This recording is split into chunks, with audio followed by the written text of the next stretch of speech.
Okay, awesome. Thanks everybody for being with us, and thank you for the introduction.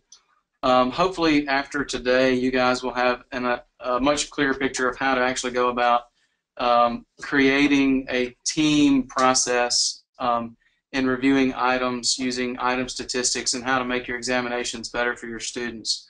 I'm Adam Pate. We're going to be tag teaming this. And so our objectives are that we're going to really describe how to implement an item review process, and we're going to use what we did here at Louisiana Monroe as an example for that. Then we're going to talk about potential barriers, some that we experienced and some that we anticipate others may. And then we're going to talk about and hopefully get some questions for some ideas to help you guys to establish this process at your respective institutions. So before we go any further, it'll help frame the discussion a lot, I think, for you guys to have an understanding of how we are structured in our curricula. And so what we really have is that we are a team-taught modular curriculum. And so in that, it's not unusual. We have two different departments, a basic science department and a clinical department. And we have courses. It's not unusual to have anywhere from 5 to 10 instructors in a course. And it's also commonplace to have sometimes 3 to even 6 instructors on one exam. And so with that being the case, we found that many people working in one area sometimes on exams can be a little bit of a challenge. And so we created a review process to limit variability of content and quality of exam items in the course. So what we kind of found when we were in our school was that, number one, we thought everybody, and I'm hoping everybody can see my mouse, but this is how we thought all of the course coordinators who oversee the course, we thought them and other faculty members were looking at our questions for exams much like this person, staring into their computer screen, intently looking at the questions and trying to decide if it's a good question, a bad question, and make improvements. What we discovered in reality is that a lot of times that was not occurring because people didn't have time and it wasn't really carved out time for them to take and look at each question on an exam in that much detail. It was occurring in some courses but not across the board. And then the other thing we found was that there was really only personal opinion to decide between good and bad questions. So a good question, it'd just be like, hey, I love that question. A bad question, it'd be relatively the same. I disagree with this question. We didn't have a firm foundation to decide between the two. And then we also had a relatively young group of faculty members at the time. And so if we're being honest, a lot of us didn't have much of an idea of how to write a good question. And so that being the case, we really didn't know and were worried about the influence that may have on our students' grades. And so we thought, would this influence students' grades on how we write the questions? And we didn't want that to be a factor. So we decided to start this item writing process. And deciding to start it was pretty easy because it just made sense. But then actually planning and executing it became a challenge. And so one thing that we really did not want to occur was we did not want the, oh my God, I can't attend another boring meeting that is mandatory.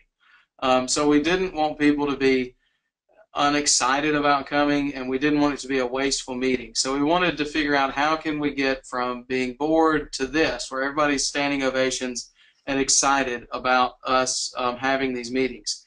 And then we also wanted to, since people can tend to take their questions a little personal, we wanted to avoid having to implement a cage match to make this thing work.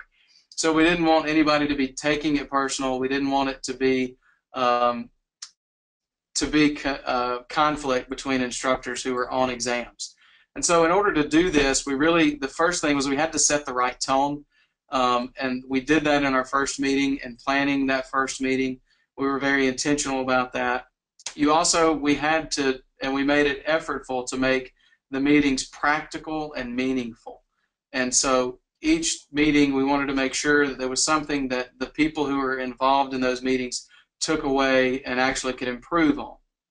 And so that it didn't feel like they were just coming and people were bashing their questions and they were leaving. We also, again, in that same sense of bashing questions, we wanted to avoid the conflict and personal feelings. And so in order to do this, our first step was establishing a baseline knowledge and understanding of item writing. And so when we went to do that, we had 2 faculty members that had experience in item writing, and what they did was they went over, and as a group, we had a short, probably 20-minute kind of faculty development type program where we reviewed this set of guidelines, which the references at the end of this presentation. And so we reviewed these guidelines, which are from 27 textbooks and 27 research studies. And this group of authors led by Haldana had 43 item writing guidelines, which are really just good kind of principles to work from. And so we looked at these, and everybody, on that first meeting, we came to a consensus on these item writing guidelines. Do we want to use them? Do we agree with all of them? And we had just kind of open discourse about them after the development session. Also, just kind of a shameless plug here for September the 13th. David and myself will be giving another presentation, another webinar with ExamSoft, where we're going to go into more detail on the specifics of item writing and not so much on the process that we're describing here. So before we go further, there's probably, I know we have people that are all across the board. There's probably some people in attendance who could teach me several things about point by serial and difficulty, but there's others who those numbers may not mean anything. And so we're going to go over them real quick because they're going to come up later in the presentation. And so the point by serial, or RPB, as it's commonly referred to, is really just tells us discrimination of an item, and it looks at a student's performance on the whole exam and then their performance on the single question that we're looking at. And so it makes the assumption that students who perform well on the exam should perform well on questions on the exam in that specific question you're looking at. Generally, it's accepted that greater than or equal to 0.2 is good, and the higher the better. Realizing that once you get to an RPB of 1, that means that the item didn't discriminate anybody. 100% of the class got that question correct is most likely the case. The p-value is the difficulty, or the percent of students that get that question correct.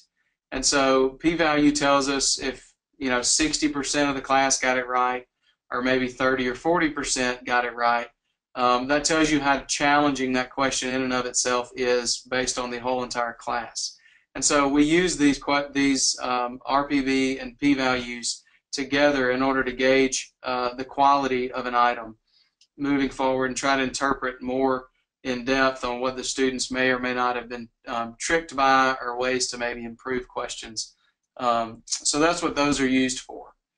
So we as a faculty understood that, but we also didn't have any really good way to classify what is a good, because obviously the higher your RPB value or discrimination, then the better, but where does that trade-off occur in that it may discriminate very, very well, but if 20% of the class gets it wrong, or if only 20% get it right, then when do you throw it out, when do you keep it? We found this item classification guide, and we found it to be a good rule of thumb for us to kind of just look at and use as a rough guide. And so you can see that it's broken down in item difficulty based on p-value, and then by serial number. So if your point by serial is 0.2 or greater and you fall within this item difficulty, this would be considered a level 1 item, best item statistics, and use a majority of these. Now, all of these have to be taken into consideration, given that the fact that when you're looking at an item, there's some things that are going to be what we consider essential knowledge. And so if it's essential knowledge, meaning that every student should get it correct, then I think that we kind of all agreed when we had a discussion on these guidelines, and especially this classification guide, that that would be okay to have a number that was a level 4 question, which is extremely easy, use, but they give us this use unless content is essential. And so at that point, it doesn't really matter if it is essential knowledge, then we can use that. So this is a good kind of base use guide for what to do when you get your item stats back. Another thing that we did in our first meeting was we discussed the guidelines at large, and we came to group consensus on usage of contested guidelines. And so right on this slide, this is how all the guidelines are broken down in that set of guidelines, and that it's listed. And then it has the percent of sources that were for it. Whoa, that was a little fast. Sorry, let me go back here.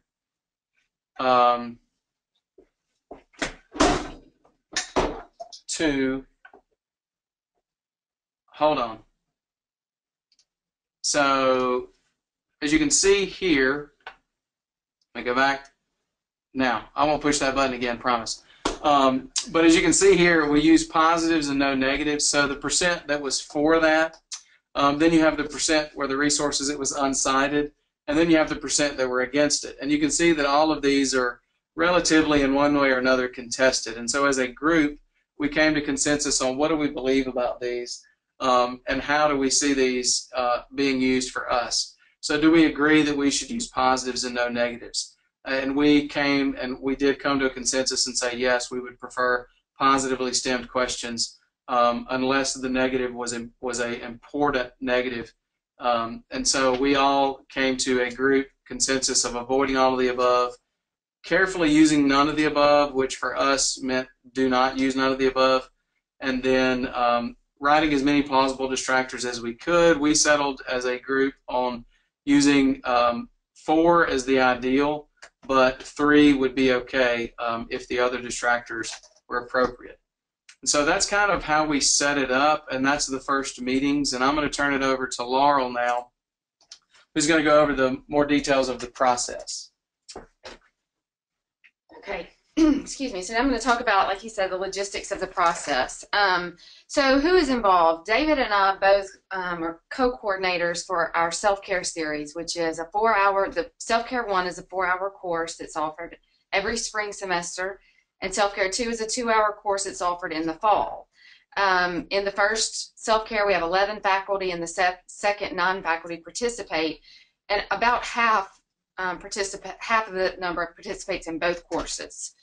And so when we initially began and we started discussing participation, we really felt that it was very important that all faculty that are involved in the course agree to and are willing to participate. So even if you didn't write exam items for a certain exam, all of the faculty that teach in the course would participate in the review process. So what we did is we set the deadline for exam items, and this obviously is something that we had always done in the past, but we extended this deadline so that we asked that all items be submitted 2 weeks before the date of the actual exam.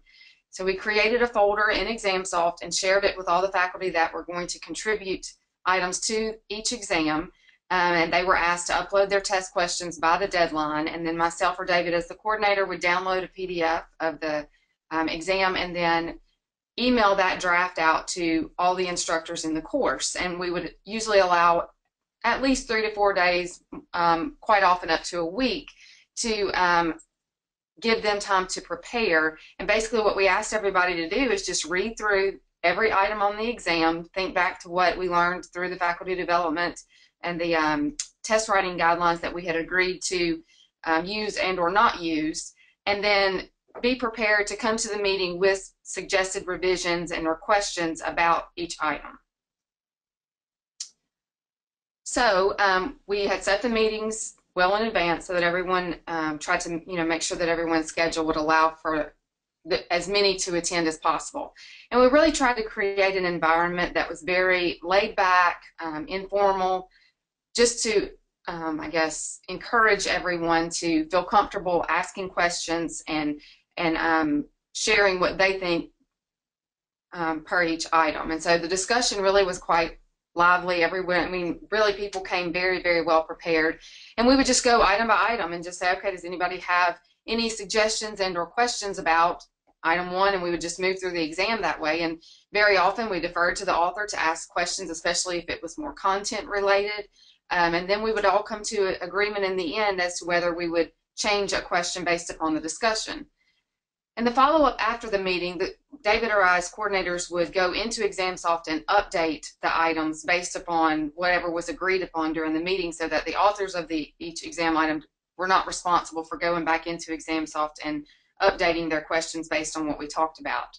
And one more thing about the environment our campus has, we actually have 3 campuses not located in the same city, and so we were all able to participate via video conference so that everyone's input could be received.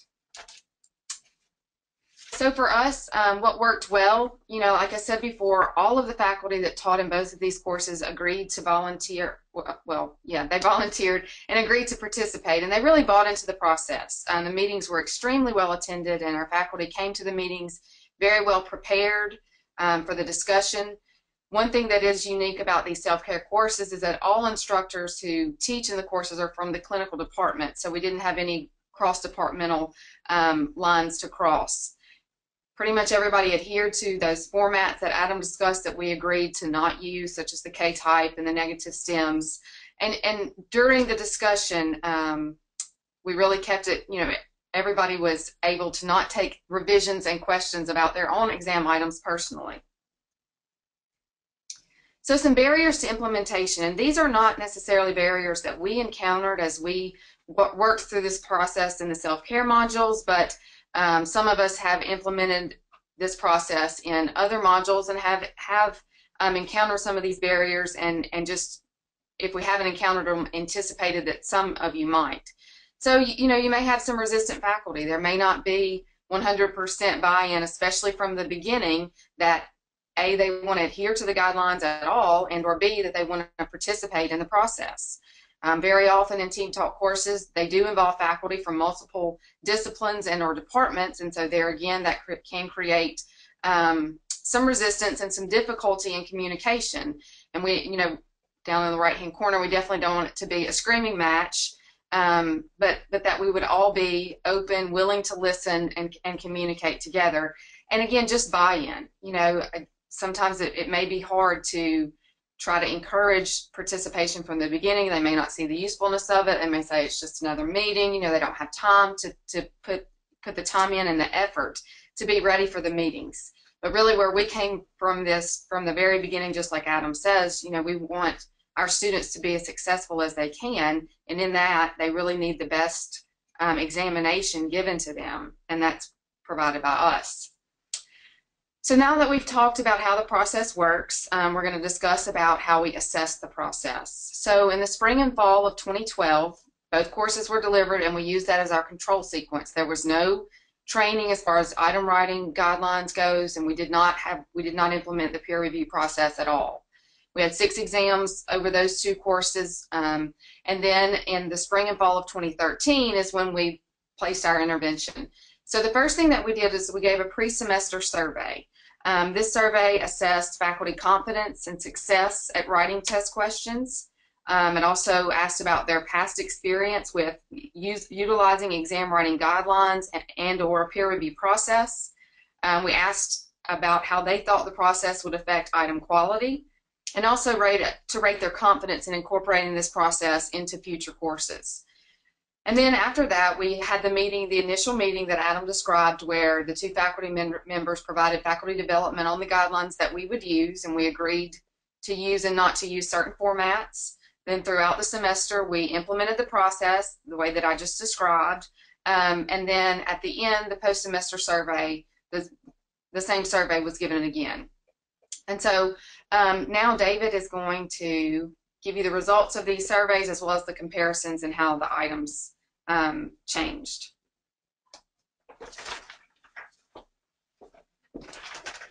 Hey there, everybody. Before we jump into the results from the study, I wanted to talk a little bit about the faculty who we had participating. Between the 2 courses, we had 12 different instructors who were involved, and 10 of those decided to participate. The 2 who did not really just told us they personally were not interested in being involved in the process, but they did give us permission to review and edit any of their test questions however the group saw fit. So all of their questions were still included in the process, they just individually were not. The biggest differences, I guess, in the participants would be in seniority. we were, just slightly more than half of us had been here, 5 or fewer years, and then the others had been here 6 to 10 years. In addition to that, the major difference was in previous training and item writing. When we asked, so 7 of our faculty members had previous training, and when we asked them about where they received that training, all of them said that they had received faculty development here at our university in item writing.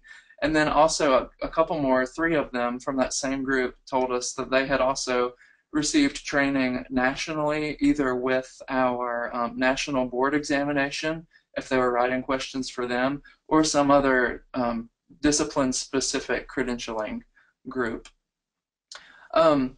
We asked them a few other baseline questions, one of which was what factors they felt affected their sense of success in item writing the most. And you can see here that the majority of people say that the way that their item stats work out after the test is administered really does affect how successful they feel. Previous training in item writing was reported as well, and then also student challenges to exam items. We have a process here whereby students can challenge any of the test questions if they come to us in a 2-week window after the test. So if we get a lot of challenges, we feel like we're not doing a great job. So all 3 of these things we thought would be pretty well addressed by the intervention that we had, which included education and going through the process of reviewing these questions throughout these 2 semesters. When we asked our participants if they had participated in peer review of exam items in the past, really only about half of them had, and in those 5 people that reported they had, it was less than half the time. Nobody reported that they participated in peer review of test questions a majority of the time or all the time. Before we jump into the numerical results, I just wanted to comment on what our goals were for this process. The main one was to improve examination quality. And this is, for me personally, definitely my biggest one. If we're using the results of these tests to make decisions about student progression or programmatic or curricular assessment, then I think we can all agree that we need to be basing those decisions on valid and reliable measures. And oftentimes those measures are our test questions. So we need to do our best to eliminate any variability that comes into them by any flaws that we introduce. I'll also say that I think ExamSoft makes it very easy to go into an exam question after the fact and adjust scoring in a variety of ways, and I'm grateful that it's so streamlined with ExamSoft, but I would much prefer that we get it over with on the front end and not have to use that adjust scoring function at all, because I do think if we're introducing flaws into our questions that are requiring us to make changes later, just think about the effect that that could be having on a student as they're sitting on the exam and thinking about it and figuring out what we're trying to say. Even if we correct it later by adjusting the scoring, I really don't think we're correcting any psychological damage we did to them during that test that could have affected their performance on other questions as well if we had really thrown their train of thought. So for me, improving exam quality was the biggest thing. We also wanted to improve our faculty members' self-rated confidence and success, and we wanted to look at how their opinions changed regarding this particular set of item writing guidelines. Okay, so our first question would be, what happened to the item quality? And this is when I start feeling awkward, because what we anticipated to happen isn't actually what happened. We had several previous studies where we had implemented similar things, and we found that the item statistics really improved. Here, we found that there were no significant differences between the control and intervention items, but there could be a couple of different reasons for that. We're dealing with 2 different student cohorts, so for the control and intervention sequences, there was really 2 completely different groups of students. They are definitely similar based on academic factors, but they're not identical. We also had one kind of major change in faculty in between the 2 sequences. After that control sequence, we lost a member of our faculty to retirement. And that individual was someone who historically wrote questions that were very easy. And so with his replacement, I think we kind of tipped the balance toward more difficult questions by putting in that new faculty member. So you can see here that the intervention items were slightly more difficult, not to a statistically significant degree though, but they also were slightly more discriminating. Again, though, not to a statistically significant degree.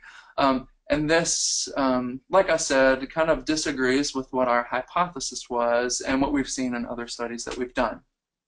We also looked at mean student scores on these exams. These did change, again, not in the direction that we thought they would. In the intervention sequence, which is that sequence where we included the review, our students' average score was just a couple of points lower.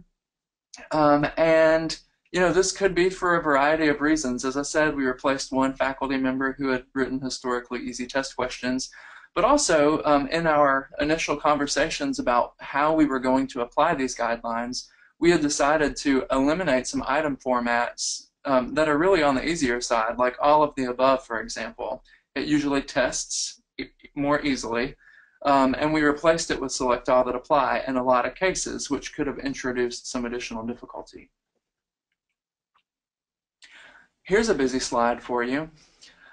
This just shows you how our test questions in the two sequences plotted out when we look at a y-axis of difficulty and an x-axis of the point by serial. I think Adam mentioned in the beginning about the levels and how you can split these items out into different categories. Level 1 being, according to the literature, the preferred because it's a good relationship between difficulty and discrimination. And then we've got these level 4s where one's too difficult and one's too easy. You can just kind of eyeball this and see that in our intervention sequence, we definitely had better distribution into level 1. We still had a large cluster in that level 4 that's too easy, but with this being self-care and us shooting for mastery of a lot of concepts that our students will be using in practice daily, we as coordinators did feel that it was appropriate for many of our questions to fall into this category. This table is really just kind of a numerical representation of what you saw on the previous slide, and it might make it a little easier to see here that we have better distribution put with review into those level 1. And you can see we had fewer uncategorizable items and, you know, slightly fewer level 4, but as I mentioned, they were still there. Okay, so our second goal was to improve our faculty members' self-rated confidence and success. And so you can see here the results from the surveys that we had administered. Whether we're talking about confidence, success, their ability to evaluate test questions, or to implement a formal exam review process like the one we did here, we had statistically significant increases across all of those questions. I mean, I think this is really supported by the fact that we did a pretty in-depth review of the item writing guidelines at the beginning of the semester. We revisited them as necessary each time we reviewed items for an exam, and all of our faculty members, if they were available, went through the process of reviewing these questions, whether or not they had questions on each individual exam. So they got theory, they got practice on a repeated basis throughout 2 semesters, and I think it had the effect that we intended. Next, we wanted to ask how our participants' opinions in the item writing guidelines and review changed. This one, you can see we don't have much in the way of statistically significant changes, but that's because we had really kind of positive baseline reports to these questions when our participants answered the pre-survey. So there wasn't a lot of room to move in the positive direction, but you can see that they still answered very positively in the post-survey. So they felt that peer review did very positively affect item quality. On the pre-survey, we had one holdout when we asked them if they were planning to modify future questions with the item writing guidelines, and in the end we got them. We got full 10 yeses on that one. And then we also asked or to what degree will voluntary application of these guidelines affect item quality. That improved as well. There are a couple other things I wanted to share with you from the practical perspective. I wanted to show you all the top 5 guidelines that were broken, resulting in modifications to questions. The first one was just simply to include the central idea of the question in the stem of the question. We have a practice around here by quite a few of us actually to just have really short, like 1 or 2 word stems and then really long choices. The guidelines recommend that we get away from that, and so we did do that, and that represented a lot of the changes that we made. Embarrassingly, a lot of our modifications had to do with correcting our own grammar, punctuation, and spelling mistakes, but thanks to the review process, we caught it on the front end and we did that. Minimizing reading is another thing that we hit on several times. We eliminated type K questions, or the complex multiple choice. That would include those question types that are Roman numerals, and where then the choice options are combinations of those Roman numerals, or the complex multiple choice could also be options or questions that have options A through C followed by like A plus C, A, B, and C, etc. And you can see there just the list of those that we modified most frequently. And then here at the end, just a quick look at the format changes that we made. We did try to eliminate all of the above. We still had one in there in the intervention sequence. We got rid of some none of the aboves. We introduced a lot more select all that applies. That was how we modified many of our all of the above questions. And that may be responsible for, when we looked back at how the grades changed, our slightly more difficult questions on the intervention sequence. And we reduced our number of type K as well. With that, I'm going to let Adam come back over really quickly and talk to y'all about how we've taken this process and gone on to implement it in some other courses. Okay, so in self-care, you guys just heard, as David said, this was what we thought was a relatively successful implementation of this item review process in several ways. And so, having had a lot of those faculty members involved, I coordinate the infectious disease module, and a lot of those faculty members that were involved in self-care actually requested that we implement it in infectious disease.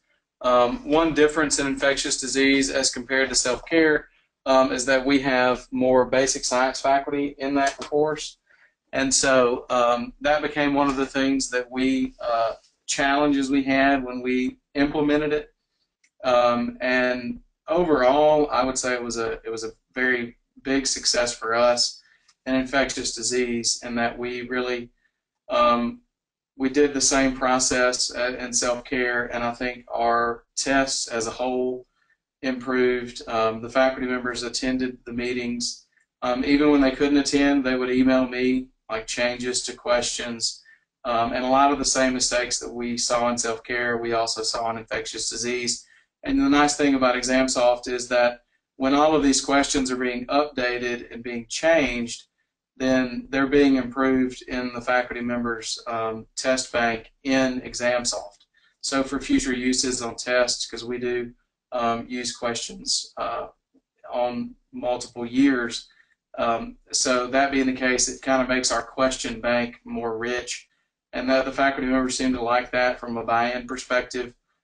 We did have one meeting in which a faculty member did get relatively upset and throw the test on the table, so that may or may not occur. But by the end of the semester, that faculty member, I think, saw the benefit, and he still attended the rest of the meetings. I think it was just, we all have a case of a Monday every now and again. And so that was kind of our experience in infectious disease. We also did implement it in the endocrinology module, which I don't coordinate, but Laurel does, and she had the similar experiences there. And it was, again, basic science faculty and clinical faculty together. And again, there is, as with any change, I think you are going to have some resistance. That should be anticipated. But I think if you can get kind of a critical mass of people who really see the benefit of this moving forward, that helps to perpetuate it And the naysayers may exist, and usually they don't even last for a semester in our experiences in these 3 courses. And so with that, if anybody has any questions, we'd be happy to entertain them at this time. And then also, we have our contact information up here, so if you would like to directly email us, please feel free to do that too. Wonderful. Thank you so much to all 3 of you. What a great presentation. We are going to go ahead and open up the forum for a Q&A session right now. If you have a question for the presenters, now is the time to enter it in the questions area of the GoToWebinar control panel on the right-hand side of your screen. Guys, we already do have a couple listed here, so I'm going to jump right in if that's okay. Sure. Wonderful. First question is, what are some of your top suggestions for faculty buy-in of this type of process? Well, you know, I would hope that sharing data like we have here would help people with buy-in, although I will admit that the results that we showed today from the tests and the items don't look like they improved very much, but that's actually kind of an anomaly when you look at the literature. For me, we're coming from a place of, you know, teaching a healthcare profession within pharmacy. We're always referencing evidence-based medicine, and I think it would be naive of us to not also acknowledge that there's a body of literature describing evidence-based education and assessment. The guidelines that we keep referring to are supported by many pieces of primary literature where they show that if you use them, you can really dramatically improve the quality of your items and eliminate some of those confounders that we introduce when we make errors and really measure strictly what the student knows. So for me, it's making that point of evidence-based assessment and just getting people to look at the literature with faculty development programs and, you know, the articles that are out there. And I think to follow that up, I think you have to make it practical and meaningful for the faculty member. You know, some people write on the literature stuff, so you have to be, I think you have to be very receptive to what may or may not help or encourage particular faculty members. So if you have a faculty member that's continually getting challenges, then that may be a carrot for them in the fact that if you make better questions, then the chances of having challenges will decrease. So but getting buy-in is just tough. And some, you know, but I think it's that critical mass helps too. Getting those 4 or 5 faculty members that agree and y'all moving forward is a good thing too. Great, thank you. This is a little bit of a similar question, but I think it has a place at the table. The question is, we're a small program with no dedicated assessment role.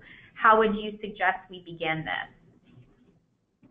Well, you know, I think the model that we presented here is perfect for that because we have an associate dean of assessment, but the requirements of her job pull her so much more toward accreditation reporting that she doesn't have the time to spend on course level initiatives like this. And so we, you know, just as coordinators of the courses decided that we would do this ourselves. And I think the grassroots aspect of it really got people kind of excited about it and willing to participate.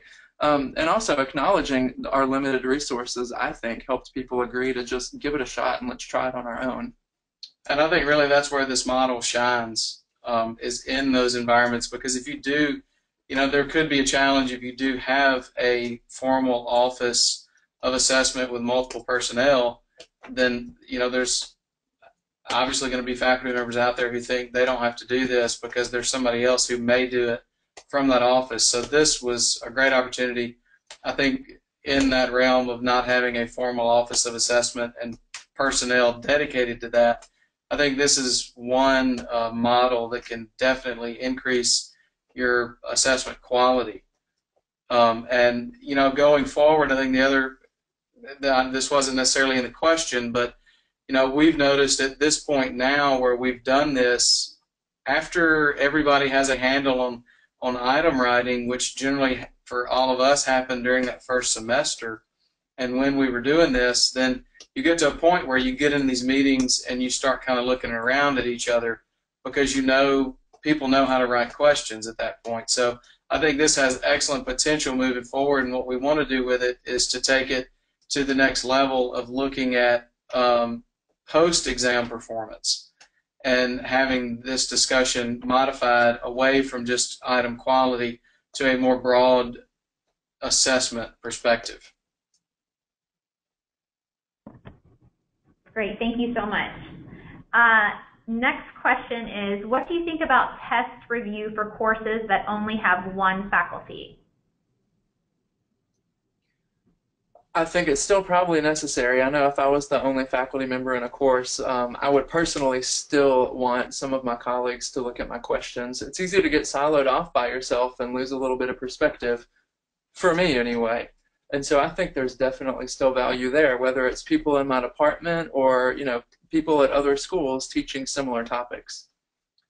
And even if they're not similar, you know, some of the basic science questions that we reviewed, like an infectious disease and some of these other ones, there may not have been necessarily a complete understanding of everyone at the table of what exactly the question, the depth of it, because it may be coming from a different angle, and our med chem per se may not be as sharp as it once was. But even in that sense, there's still commonalities in looking at some of these things on how to improve questions. So even getting somebody not within your realm, but outside of that, who's good at writing questions, can still make tons of recommendations that would help. Great. Next question is, have you seen any type of correlation between student performance based off of item modifications? Student performance on an individual exam, is that what we mean? I would say, yeah, it's not clarified, but I would say, yeah, either student performance on just individually or as a course as a whole. Okay. Well, I think that's a good segue, as Adam mentioned, to the program that we'll be doing on September 13th. We did do two small studies where, one, we retrospectively looked at a course, dividing questions between those that followed the guidelines and those that didn't, and we found that those that did follow the guidelines were less difficult but more discriminating. Similarly, we did a prospective small study where we introduced some additional questions that were written to adhere or break the guidelines, and we found again that when the guidelines are broken, we were having more difficult questions without a commensurate increase in discrimination. And so I feel confident that there's a correlation to student performance and how closely we follow many of these item writing guidelines.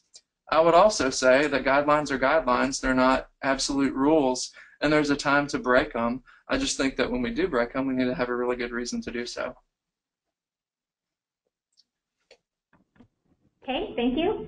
Next question is, how quickly is this exam data available to you to use?